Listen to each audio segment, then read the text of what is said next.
Right, mate. It's Thursday, the 1st of December. Some woman is running the show tonight, but regardless, it's the Cat's Whiskers podcast live. Here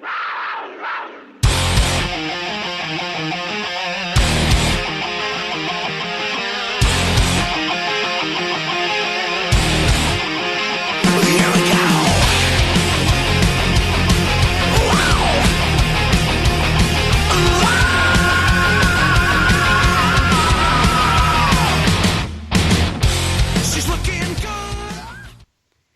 Hello and welcome to the Cat's Whiskers podcast.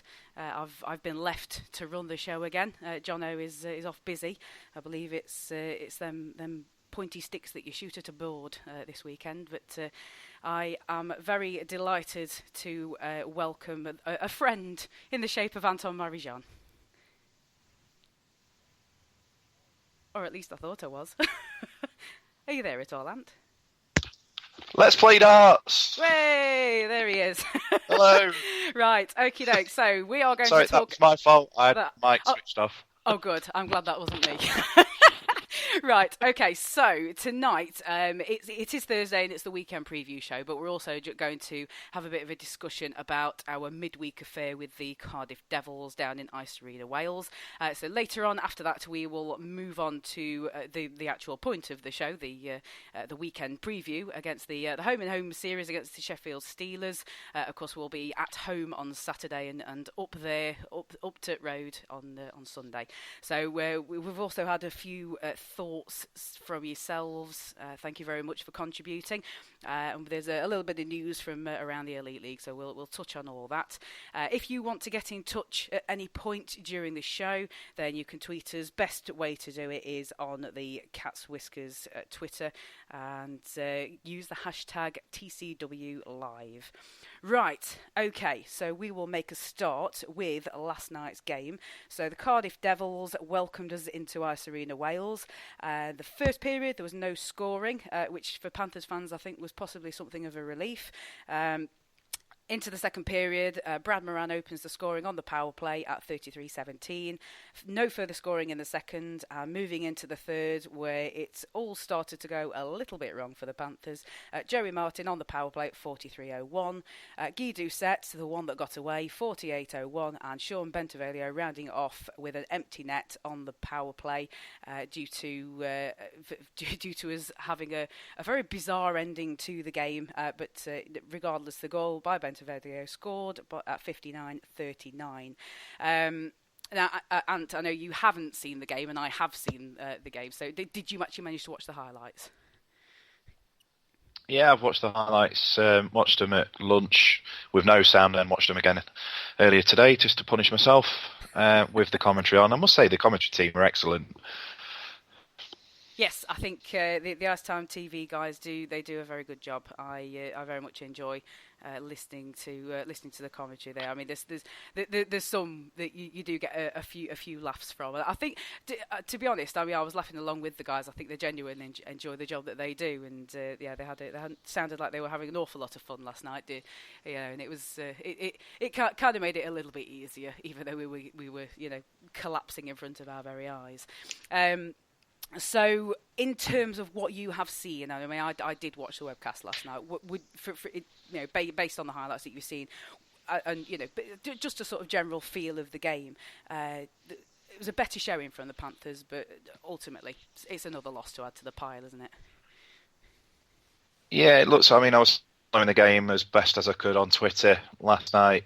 To be honest, I really didn't fancy spending the £8 to get the webcast and watching what I was expecting to be a heavy defeat, but to hear the reports from the people that were there and from the highlights, it sounds like Weekman had a decent game. The player put in a decent effort.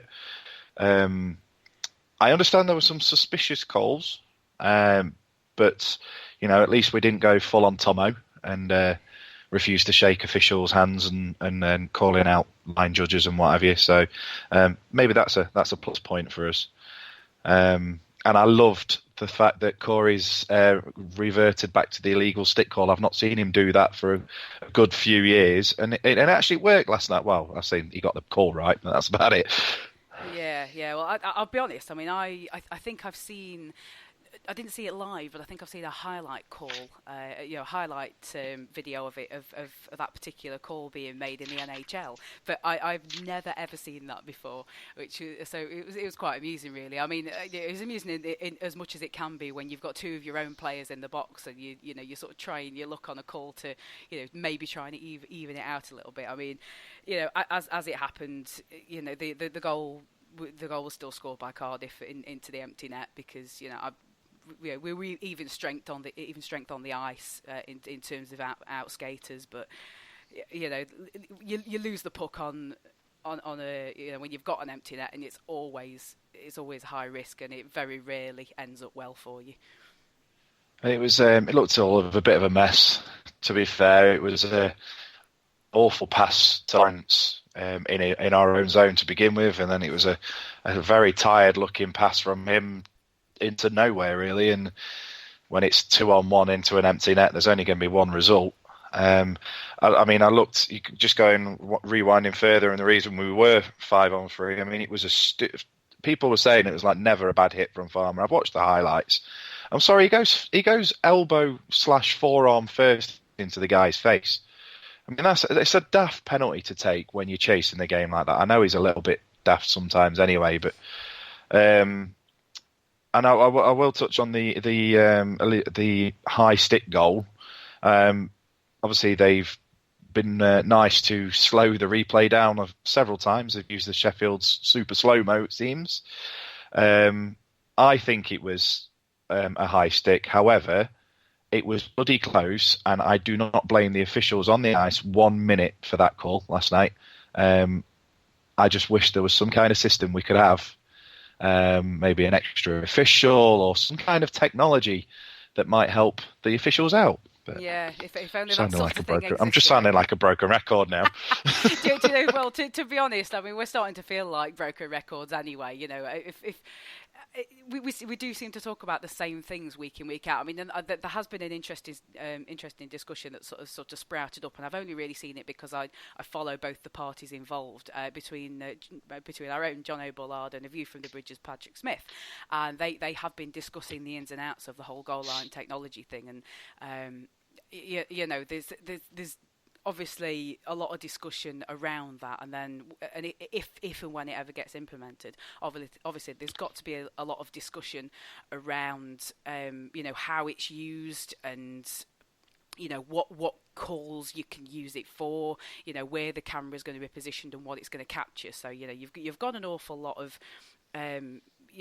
there's a lot of things to consider, but I think the first thing to consider is actually getting the blooming thing implemented in the first place. I mean, that's kind of goes without saying, really. But broken record. It's time to give the record player a nudge, and we'll come back to the game. I think goal line technology is one that's not going away, and I think we're probably coming back to it at some point anyway. To be fair, I'll do a live Ask TCW question for your show next week. If we ever get goal line technology or video replay technology, what exactly would you use it for? Oh, and there you blimey. go. Answer. What would you use it for? And you can't say everything. Well, So I'll leave that with you. I'll leave that with you next week. Oh yeah. We're going to say don't leave it with me now, because I will have slept by then. So there's just no point leaving it. Yeah, but thank you for the pre-warning, and I shall have some time to consider my answer. But yes, in terms of the technology, the dreaded 4-man system and what have you, seem to be quite a few controversial incidents on the ice. Some that were unavoidable, like the Doucette goal, without any kind of assistance, the referee can't wash that goal out unless he's absolutely certain that it's a high stick. I mean, it's just so quick, and you don't have the benefit of seeing it twice. So unless you are 100% certain, you can't. So I agree with you, Ant. I don't think you can wash that out. But also, if we sort of move on to the Panthers, I mean, we were the masters of our own disaster to a certain extent. I think discipline issues towards the end were the cause really, of what started out as such a promising game. I mean, personally for me, I don't know if not having watched the highlights, I don't know if they showed this, but the first penalty, the first goal, sorry, from Cardiff was on the power play, and it was a penalty by Stephen Schultz. He's 200 feet away from his own net, and I believe it's a tripping penalty. There's 3 Cardiff Devils all around him. There's no support coming. I don't know if there was a line change happening or something, and he trips a Devils player. I mean, that it was such a roll your eyes moment, really. As I say, Ant, I don't know if that was included on the highlights package at all.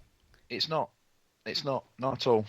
No, okay. So, well, anyway, that to me was the start of the. I'll take your word for it. Really. Yeah, well, you take my word for it, and take anybody else's word for it who was watching the webcast or happened to be there on the night. And obviously, at the end of the game, Robert Farmer. I think we can both agree that it was a justified penalty that he took. He should have just gone to the box and kept his lips together, and instead he's mouthing off at the referee. Michael Hicks has decided he's had enough and has given him a misconduct. Now, I actually missed this on the webcast itself, but I looked at the game sheet today, and McGrattan actually got an abusive official penalty as well, and I think I know what that was for. Again, no idea if they showed that on the highlights package, but as he was passing by the referee, he was tapping his stick on the ice, as a sort of well done mate kind of gesture. So, although it didn't affect the outcome of the game, as it were, it's still a daft one to take. Well, you can understand the player's frustration. To be fair, I mean, I have listened to Corey's interview as well, which is I don't think I've ever heard Corey come out quite so blatantly, basically say that Cardiff have been cheating. I know we got it is unusual. Yeah, but to say that the team, I mean, I'll be honest, Cardiff have never been my most favourite team, so I've got all the time in the world for the majority of their fans. The team itself, I've never been that big a fan of. I've always thought there have been a bit of a niggly team and everything, but would you put them anywhere near the Darryl Lloyd class of diving? No, I wouldn't. And Lloyd never got pulled up for anything like that. Right, yes. So... and I've just upset Paddy and that lot now, but I just don't care. It's Darryl Lloyd. I forgot about yours and mine. I love the guys. Love of Darryl Lloyd, yes. Yes, quite. Yeah, go on. Sorry, you carry on.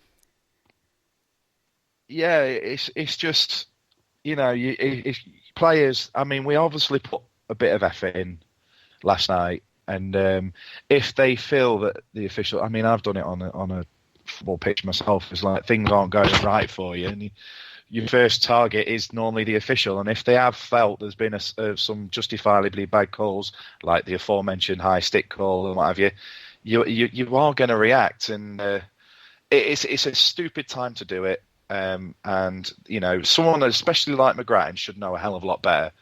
But what it is, what it is. What can you do about it? Certainly nothing Corey can do other than tell the referee that their players are using too big a stick. Well, yeah, I mean that's it still makes me chuckle a little bit, to be honest. I mean, fair play, because as it turns out, he was right.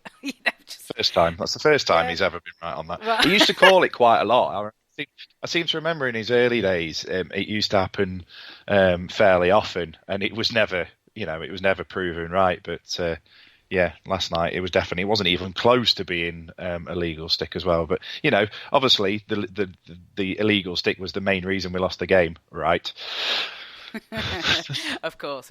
But you have to follow the ruls. The rules are in the rule book. Yes, anyway, they are. Yes, they are. Right. So just the last point on last night's game, a little bit of a worry, and I didn't actually notice this until sort of halfway through the first period, which I don't want that in any way to be misconstrued as a reflection of the guys' play, but I I don't know if it's just me not paying attention, but Jeff Dimon not actually icing for us midweek. I wasn't at the games at the weekend, but I am told that he took a bit of a knock against Fife, I believe it was. It was. So it's as if our defence needs to be any further depleted, which it really doesn't. We're missing Jeff Waugh, now we're missing Jeff Dimon, and no word on the return of David Clark. So, I think it's worrying times for our defence at the moment, isn't it? Exceptionally, and you look at a couple of the players that have been released from the EPL, and you're wondering, is it worth bringing a body in just for a short time? We can get him here quick enough and what have you. But no, I was at the Panthers quiz night on Tuesday, and we drafted Jeff Dimon. We were drafted to go on Jeff Dimon's team, yep. And he actually said, it's not likely that he's going to be playing this weekend. We don't. Well at all. So it's not good. Obviously, his last season, his season was cut short. Round about this time as well, wasn't it? Maybe a little bit later, but it's a shame because I it's already over, hasn't it? We've had a Christmas slump. Surely, this is it. We're still in. Please, dear Lord, let us have already had our Christmas slump. But I know he's not everybody's cup of tea, but I actually rate Dimon as a player. I know a little bit of him from his Asian Hockey League time, because the team he used to play for was the one team that I went to see when I was visiting my cousin. And I know I do rate him, especially going forward. But like you say, it's another body that we're less on, and it's one of our mobile as well. And I look at who's left, and I must admit I'm starting to quite take to Kid Rock. I think he's. Would you be perhaps referring to our Swedish section, Mr. Lindhagen, perhaps? Oh, Lindhagen's awesome, didn't he? Don't mess with Lindhagen. No, but the new guy the new big guy we signed, Kid Rock, Christian Kid Rock. Yeah, that's. Oh right, I see. I thought you were referring to the long hair. No. Lindhagen, you can watch Lindhagen skate forever, can't you, with that hair flowing behind him? But but I don't. What I think Kid Rock lacks is mobility, and he looks quite solid, and he looks like he's got a cannon of a shot on him. But I'm just worried about the guys next to him. I don't want to see Logan McMillan playing on D. He's not a defenseman. I mean, he's proven that so far that we've used him this season. For the odd shift, fair enough, but not as a full-timer. I'm just really worried what's coming up this weekend, if I'm honest. Yes, I want to cry a little bit. Well, yeah, it's just I'm just wondering whether, if I take a teddy, am I actually going to get to be able to toss it? Because you're supposed to be tossing the teddy after the first Panthers goal, and you sort of. Well, is it coming? Please say I might just hand mine in at the beginning of the game. Yeah. Yes. Here you go, Gary. Yes, here's a teddy for you. Yeah. Here's. I want somebody in need to have this teddy. So please take it. Yeah. Right. So I think we'll leave the Cardiff game there, we'll move swiftly on to this weekend, and gosh, we should probably move swiftly through this weekend before we both cry a little bit. It's just, but I mean, we talked on the podcast earlier in the week. About whether the weekend was papering over the cracks, or whether the corner was actually being turned, and I think I think we all sort of said that this coming week would be the indicator. We're playing the essentially first and second in the league. 2 games against our nearest and dearest up the road, and it's.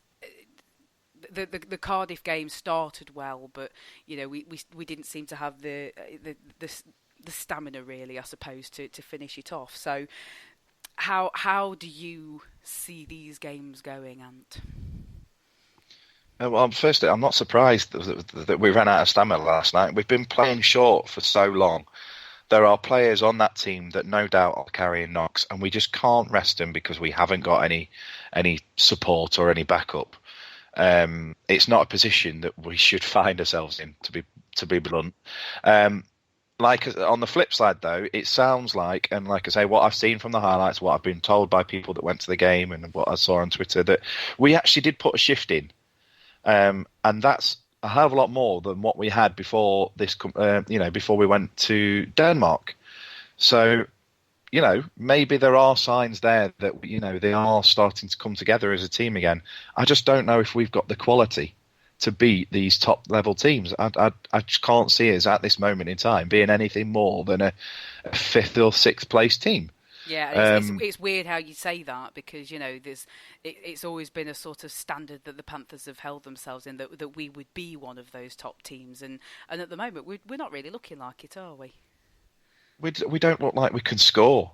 For a team that we've always been criticised for being, all gung-ho and no D. Now we've got the below average D and no goals. So it's like we're no-go. It's just, I really don't know. I think I read a post on the Cage today that says we're the second lowest scorers in the Elite League at this moment in time in the Elite League this season. I mean, that's appalling. For a team with our supposed budget and the contacts that they're supposed to have, the coaching staff are supposed to have, it's embarrassing, to be perfectly honest. If we've got teams that just have the heart and soul, and they manage to find these gems from places, and we're not, and we have too much similarity. I think that Adam called it on Tuesday. It was just that every player, that it's just too much of a mushness. Yeah, it does seem like. I mean, I think we have touched on this as well in weeks gone by, that we're sort of missing a spark. We're sort of missing something to, give us the kick up the backside that we need, or to find the motivation. And it just seems like the guys are really finding it difficult. It's a sort of a hard slog. I mean, do you think that we might actually get anything from these two games? I mean, obviously we've got the one at home, and then we're going up the road. Can you see us coming out with anything at all, Ant? Honestly, no. All I see is coming out with, and it's a lot's going to rest on Mika's shoulders this weekend. If he has another off night, then we're going to get hammered. And it's worth touching on that, actually, because a lot of people. I mean, I said it myself. While I was watching the webcast, Wheatman was looking good last night. He was looking sharp, and the goals I mean, especially that goal from Doucet. I mean, it's call it what you like, call it a high stick or call it a good goal. It's still it's still beating well, but he was looking a bit more like his old self. Yeah, that's good to see, and he's got a bit of a run in the side now as well, which can only help. You stick with a hot hand, not to go with mine, but with Calgary Flames, my NHL team, we signed two brand new goalies in the summer. Everybody thought Butler was going to be the number one. Chad Johnson's come in this month, and he's had 3 shutouts, and they won't drop him because he's playing really, really well. And maybe Chad Johnson, now we've got that. Poor lad. So if Mika is showing signs that he's getting back to the Mika Wheatman that we know he can be, then yes, he's got to stay. And that's not a slight on Passel at all. But like I say, I think a lot rests on his shoulders this weekend. And maybe, you never know, maybe if we can find an oddly bobbly goal or moment of genius from somewhere, unfortunately, gone are the days when we had a Jordan Fox who could just take the game by a scruff of his neck, score, waltz round 7 players and put it in the back of the net and completely change the game. Yes, I think there are 6 present or former Sheffield Steelers that are still looking for their shorts after that goal. Yeah. It was beautiful to watch, and I would quite happily watch that on a Vine. I might, let's just watch that instead of the games on the weekend. Yeah, let's regress. Let's get in our DeLorean and we'll just regress to better times. Right. We'll sort of leave the games there, as it were. But we did ask for some fans' thoughts today, so we'll read some of those out and we'll have a little chew over those, I think. And so first out of the blocks today was Colin Basford on Facebook. He said, "Last night I thought we looked decent until it really mattered. As for Sheffield, I quote the Fly: be afraid, be very afraid." So I think essentially Colin's echoing your thoughts there, Ant. Well, yeah, he often copies what I have to say anyway, Mr. Bastard. No, I'm just kidding. Not really a lot more to say. I think he's got it wrapped up, and like I say, I am afraid of this weekend. I am, it's a long time since we've got an absolute mullering at home, and like I've said, if Wheatman's not on it, we could be looking at another one. I really hope not. I really hope that the guys pull something out. I don't think I could face another season of orange gloating. Oh, I know. Imagine it. Oh, God. It's making me feel a little bit poorly. I have done. That's why I'm scared. Oh, it's making me feel a little bit poorly just thinking about it. Yeah. On Twitter, Andy Thornton got in touch at AndyPT44. He travelled down to the match. Oh, you poor man. Cardiff on a Wednesday. Wow, that's a long way. Somebody's not at work today, then. Yeah, I applaud the commitment if he is. Yeah. It says solid road game for 2+ periods. Mika was very good. Then things didn't go our way in the third. Refs need more help, and I mean that's. I think that's a view that has sort of crept out of out of the woodwork a little bit. I mean, it's bringing us back to the old discussion that. And I think that's the kind of attitudes that we've sort of seen. We've had the full range actually. We've had the blaming the ref, and we've had the refs. Need more training, or where's this 4-man system to where's the goal line technology. So there's all sorts of help that could be available, which the Elite League isn't using right now. I mean, especially things like the 4-man system. I mean that was something that we tried to bring in and quietly swept under the carpet, which is a little bit annoying, really. So another one from Twitter. I'm not going to read out all those numbers, but Panthers Sam, I'm sure you know who you are. Yeah. He says we struggled through last weekend. Might have played decent last night, but still 0 points. I expect a miracle for 4 points, and I'm assuming that refers to this weekend. And yeah, I think I think had there been more of, had we brought something back from Cardiff, I think we could have been justified in having a touch more optimism. Would you agree with that, Ant? Yeah, I mean, I would have. If you think about it, if you look, even if we were in a really good run of form, an away trip to Cardiff has always been a tough game. You come away from an away trip with Cardiff with a 3-1 loss, you go, yeah, okay. You don't go in there expecting. You think at best a point would be awesome. Unfortunately, the run of form we're in at the moment, I can't see them then turning that around for this weekend. Now, if we were to get 4 points out of this weekend, fantastic, but that just hands Cardiff the title. And I will just touch on the previous post as well. That's just like the refs need more help.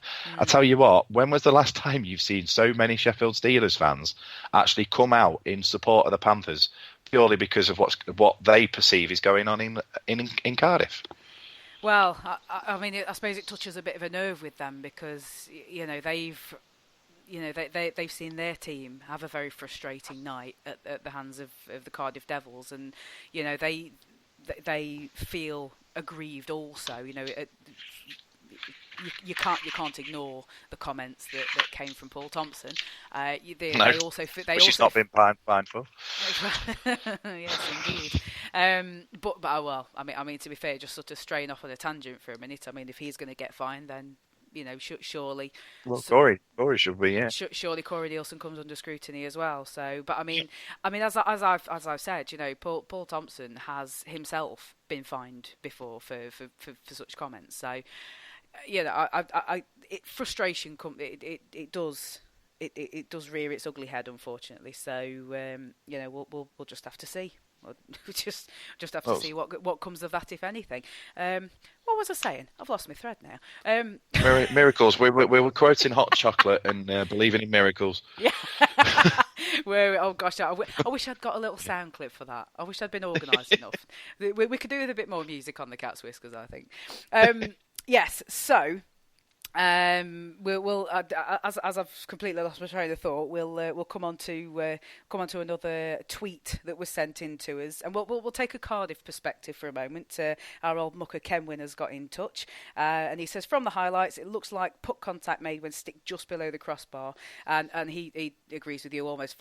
Also, Farmer's hit was to the player's head. Now, yeah, he's probably with that sort of view.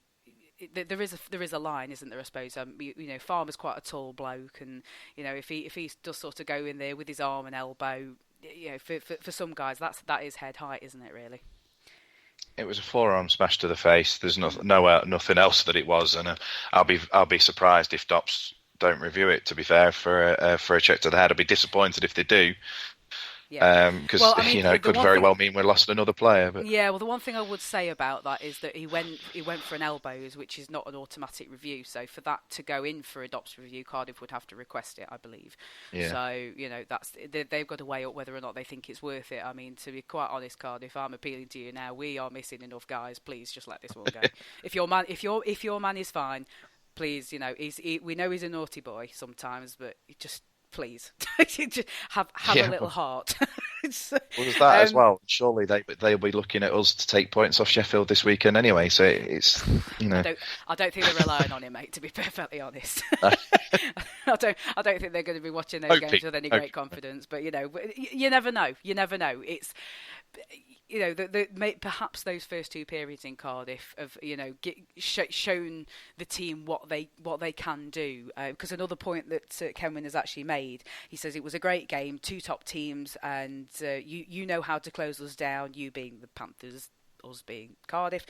Hope you can do that to the Steelers this weekend. So we'll do our best. That's all I can promise at the moment. I don't like to make promises I can't keep, and obviously it's not my promise to keep, but we'll sort of leave it there. And I think we will take. I mean, there's a very controversial one. I was weighing up whether or not to go with this one, but they've got in touch. So let's read a few thoughts from Josh Noy. My spell checker's getting in the way there. I won't read it in full, but I'll sort of we'll take a few bits out. He says, I think Hicks killed the game last night with some pathetic calls. Devils fall over if they get touched. It's ridiculous. They're cheating their way through home games as they know they will get away with it. Now that's quite controversial, I would say, Ant. It's not it's taken a similar viewpoint to the last two managers to go into the Ice Arena Wales have actually said in the post-match media as well. So is it? You never know. It's obviously it's just after a quite a heartbreaking defeat in some ways. Obviously emotions are running high. If now there's other teams go there and similar things happen to them, then surely something's got to be. There is something going on in the background, and things need to be looked at. But just taking two games on its own, cheating their way through the home games, I don't know. To be honest, that's what the second game I've seen us play there. So, no comment. I know. I think I've already upset enough people as it is. Well, I that's why I invited you on. I like a bit of controversy. I did do a bit of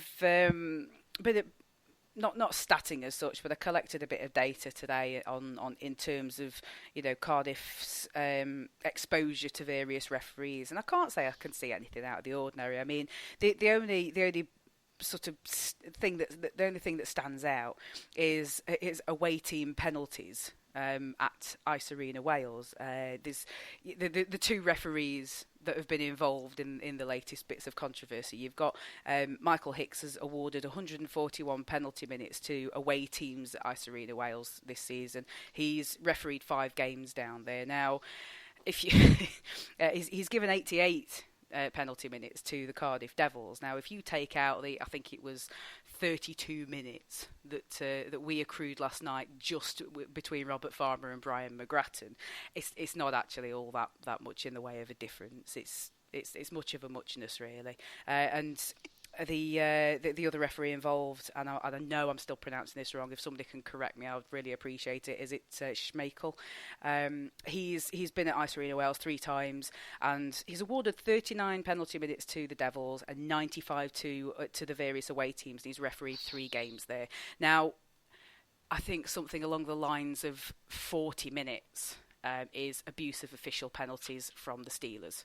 So it's, you take that out again, much of a muchness. So if you take out that penalty alone, abuse of official, I'm not seeing it. I'm afraid it's just it doesn't work out for me. We'll move on to the final fan thought that we took here. I left this one till last because I had to pick little bits out of it. This has come from Lee Constable, and he got in touch with us through our TCW Facebook page. And Lee, take a breath, mate. It's just, but I tell you what, I bet you have no problems writing essays. Bless him. He's written War and Peace, but I'll pick out some of the bits and bobs that he said to us. He says he was disappointed by the weekend's results, despite the fact that we won, but he was very proud of last night's game. He said he thought the Devils were the better side in the first. He picked out Wheatman, Lindhagen, and Bettridge as having good games. And I mean, if we've already said that Wheatman's looking a bit more like his old self, and Eric Lindhagen, we could watch him skate all day. But Ollie Bettridge, I mean, he's been stepping into lots more penalty minutes this season. Sorry, lots more minutes in general in this season. So it's encouraging that somebody else has pointed him out. Sort of singled him out for showing that he's responding to the added time, the extra time he's getting. Yeah, it looks like it. Is it through necessity, or obviously we lost Myers at the end of last season and never really replaced him. So Ollie's really stepped into Matthews' shoes. So you'd expect him to get a bit more ice time. No, Ollie's played well. He's one of the very few, unfortunately, that I can actually say to them, fair play. You've actually not done too bad. So far this season, he's obviously he's a young kid. He's going to improve the more ice time he gets playing against and with good players. Let's hope we see more of it. Yeah, definitely. I mean, I'm always one for cheering on the underdog. I mean, I made no secret of the fact that I was really in Sam Oakford's corner, and back end of last season he was getting a truckload of minutes because of injuries and such. So and he really stepped up. I thought he exceeded expectations, to be perfectly honest. And I'd really like the same for Ollie Bettridge.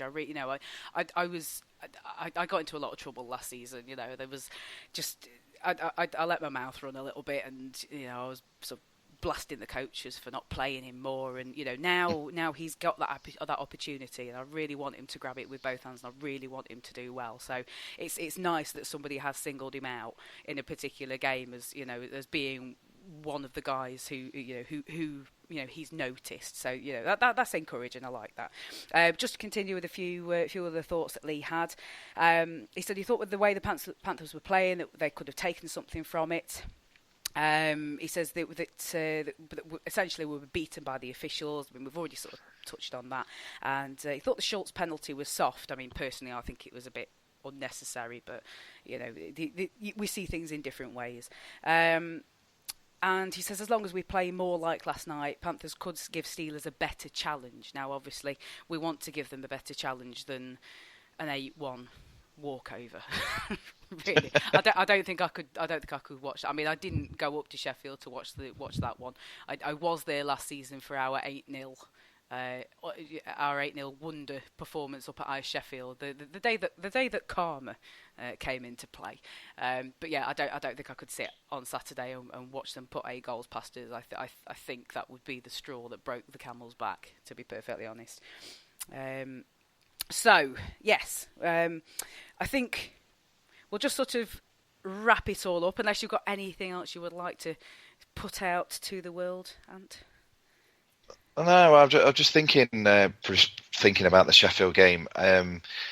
I think they've got the strongest defence in the world. I think their goal contender is world class and never puts a foot wrong. I'm saying that because if I say what I want to say, he'll end up proving me wrong and having a blinder of a game on Saturday. So I'm hoping by saying that he's one of the best goalies I've ever seen, he's going to have an absolute stinker. We can actually sneak a couple of points out this weekend. You are going on the theory of the Panthers Hockey Live commentator's curse. Brilliant. I love it. I love it. Right. we will just wrap it up. We've got a few other bits and bobs of news. Joey Haddad and Zach Fitzgerald have both escaped bans after being referred to DOPS. I believe both of... I'm not sure if both or one of them was requested. That's a bit of a gap in my knowledge. I do apologise.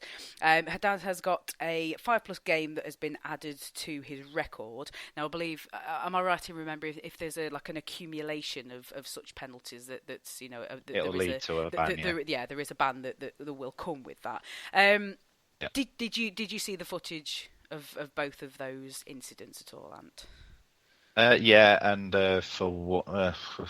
For once, I can't really argue with DOPS. There is, like I said on Monday's show, it's definitely a high hit from Haddad, but like I say, I think it's not.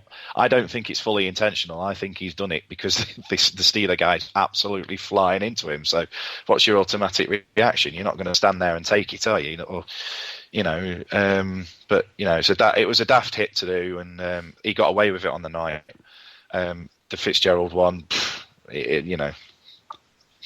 no comment. I can't say what I really want to say. Yeah, you're taking the fifth on that one, aren't you? Well, I'll be honest. I mean, I can't really comment on the Fitzgerald penalty because I didn't see it, so I would be it would be well remiss of me to make a comment on something I haven't seen. But yeah, I did see the pulling out your best Arsene Wenger. Yeah. I'm going to pretend I don't know what you mean. But yes, I did see the Haddad incident, and I thought, I'm the same as you. The Steelers player is coming in at some speed, but I did expect something coming from that. I think the contact is kind of unfortunate. It's like you say. Haddad's trying to, he sees a guy coming in, and if somebody's coming at you, he's a human being. I know he's a hockey player, but he's a human being. But you're going to try and defend yourself, and anyway, yeah. So that's much of a muchness.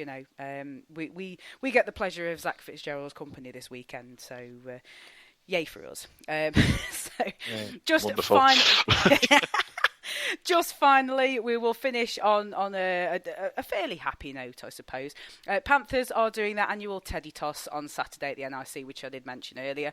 Anybody who's not familiar with the Teddy Toss, the toys are being donated to the Salvation Army Christmas present appeal. They will be distributing them to needy children across the region, so it'll be a nice little Christmas present for them. So if you haven't been involved in this before, what the Panthers are asking you to do is bring a teddy, bring some sort of soft toy, and wrap it in a plastic bag, preferably a clear plastic bag, because obviously, it gets presented to the children in this bag. The Tesco carrier bag's not really the not really the best way to present it. Anyway, but yes, that's just for doing Challenge Cup draws. yeah, that's just, no, that's Sainsbury's. It's a higher class of carrier bag. Anyway, so if you can bring your teddies with you to the NIC on Saturday, and following the first Panthers goal, please, dear Lord, let there be one. Just following the first Panthers goal, let fly with them teddies. But please, if you're in block 15, try not to hit me. Thank you very much. I do sit quite close to the ice, and I just end up playing teddy bear dodgeball. It's fun. It's fun for about the first 10 seconds. But yes, please come along, bring your teddies, shout your voice off, and let's at the very least let's shout those boys to some sort of motivation, and see if we can get something out of this weekend and spring us back into life, and hopefully we can leave behind this early Christmas period, and just leave it where it belongs, back in the past. So Right, I think we've just about covered everything. I hope we've covered everything. I would like to say thank you very much, Ant, for coming to join me tonight. Not a problem. Couldn't let you be all by yourself. All right, That'd be sitting in a penalty box.